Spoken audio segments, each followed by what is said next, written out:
Witam serdecznie na kanale kuchniamagdy.pl. Dzisiaj przygotujemy ciasto leśny mech. Ciasto jest ogólnie znane i lubiane, a więc nie może go zabraknąć na naszym kanale. Na początek przygotujemy ciasto i żeby go przygotować potrzebujemy następujących składników: 480 g mąki pszennej, 450 g szpinaku mrożonego lub świeżego, 250 ml oleju rzepakowego, 6 jajek, 340 g cukru oraz 2 łyżeczek proszku do pieczenia.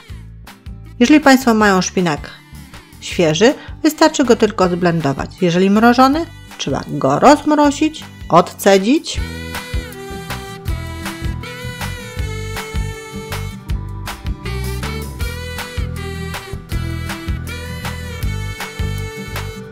i dopiero po pozbyciu się nadmiaru płynu możemy go zblendować.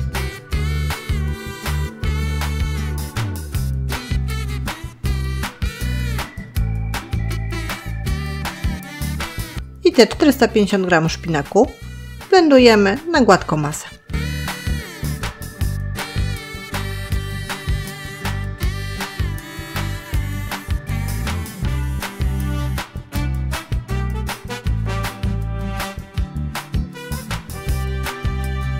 Szpinak przygotowany, więc wyjmujemy sobie dużą miskę, do której dajemy 6 jajek,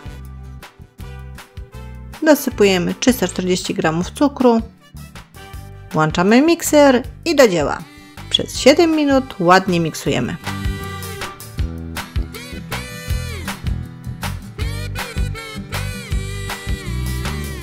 W trakcie ucierania, jak Państwo widzą, nasze jajka z cukrem zmieniły kolor. Zostały bardzo mocno napowietrzone, więc zwiększyły objętość. I tak naprawdę lepiej miksować dłużej niż te 7 minut, niż krócej. Ręka boli na pewno od miksowania, ale teraz będziemy dodawać 250 ml oleju rzepakowego, ale po jednej łyżce. Ja weszłam w taki rytm: 1 łyżka oleju, 3 machnięcia mikserem, 1 łyżka oleju i ponownie. I tak do wykończenia oleju.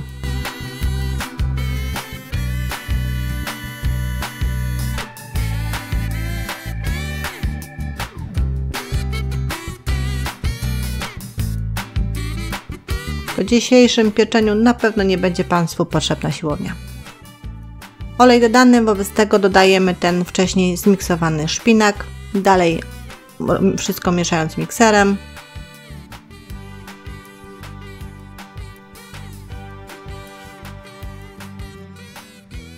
Po dokładnym wymieszaniu szpinaku z naszą masą możemy odłożyć nasz mikser i będziemy teraz do środka przesiewać 480 g mąki pszennej,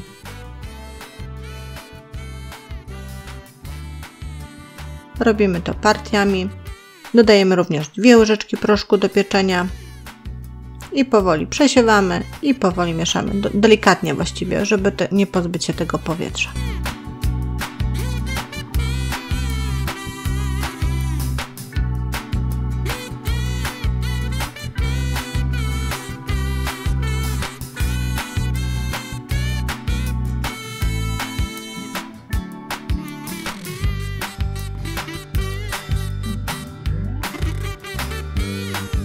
Ok, wszystko dodane, teraz dokładnie tylko przemieszajmy, żeby nigdzie nie zostało.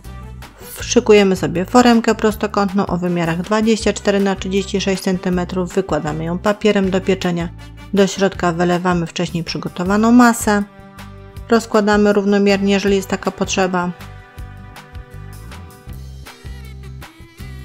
Rozgrzewamy już piekarnik sobie w międzyczasie.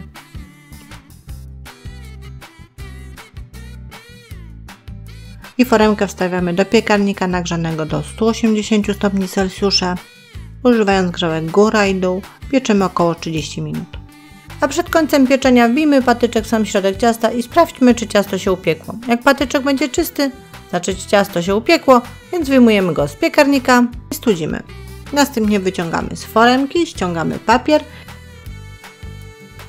i przekrajamy wzdłuż tak, żeby wyszedł nam spód o grubości około 2 cm.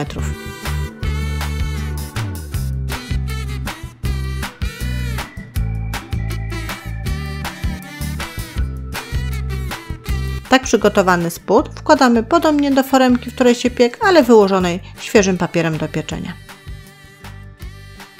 Natomiast z góry odcinamy wszystko, co się przypiekło nam, bo chodzi nam o to, żeby pozostała część ciasta była takiego ładnego koloru.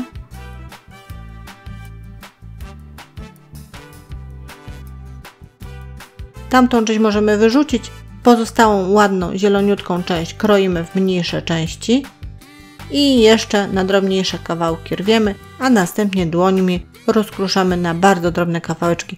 Przydadzą nam się później.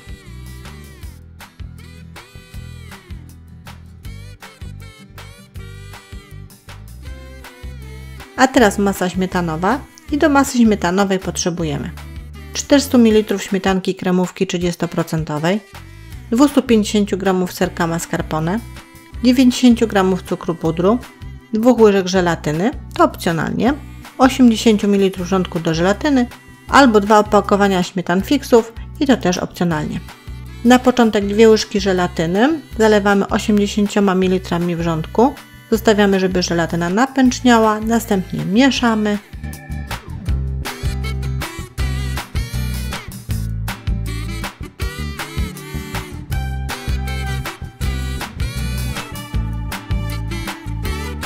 I zostawiamy do wystudzenia. Tą czynność wykonujemy, jeżeli zdecydują się Państwo na opcję bitej śmietany z żelatyną. A teraz wyjmujemy sobie miskę, do środka wlewamy 400 ml śmietanki kremówki 30% i ubijamy, aż zacznie mikser zostawiać wyraźne ślady na śmietance. Jeżeli ktoś z Państwa nie chce używać żelatyny, nie musi. Zamiast żelatyny można użyć śmietan fixów i wtedy po dodaniu wszystkiego ta bita śmietana musi zostać ubita naprawdę mocno. Albo trzecia opcja, jeżeli Państwo stwierdzą, że mają taką śmietankę dobrej jakości i nie potrzebują ani żelatyny, ani śmietan fixów, to mogą ubić samą śmietankę z cukrem pudrem i serkiem mascarpone. A my dodajemy teraz 90 g cukru pudru i dalej wszystko mieszamy.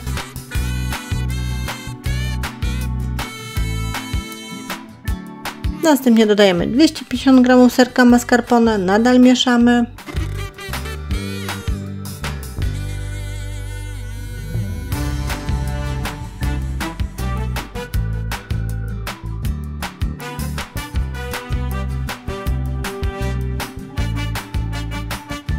I teraz dodajemy wystudzoną żelatynę. Jak Państwo widzą, nasza bita śmietana nie jest ubita na sztywno, ponieważ przy dodawaniu żelatyny nie możemy jej ubić na sztywno, ponieważ za bardzo stwardnieje. Dodaliśmy żelatynę, wymieszaliśmy, nasza warstwa bitej śmietany przygotowana. Wobec tego wracamy do składania ciasta. A dodatkowo do ciasta potrzebujemy jeszcze borówek amerykańskich oraz owoc granatu. Blaszka z wcześniej wyłożonym spodem z ciasta, na to wykładamy naszą bitą śmietanę, rozprowadzamy i wyrównujemy.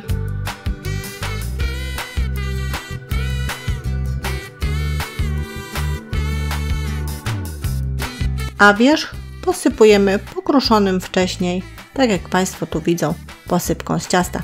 Muszę się przyznać szczerze, że nie zużyłam całego płata tego biszkoptu, tego ciasta.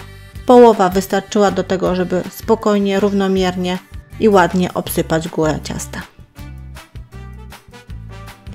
Leciutko dociskamy, ale tak naprawdę delikatnie. A wierzch dekorujemy nasionami owocu granatu.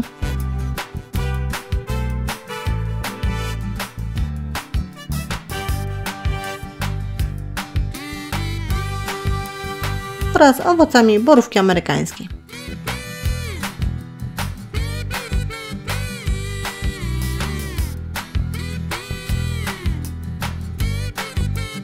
Ciasto jest przygotowane, ale musimy je włożyć jeszcze do lodówki na kilka godzin, żeby wszystko dobrze stężało. A potem życzę smacznego i żegnam się z Państwem. Zapraszam na kolejne przepisy i porady na kuchniamagdy.pl.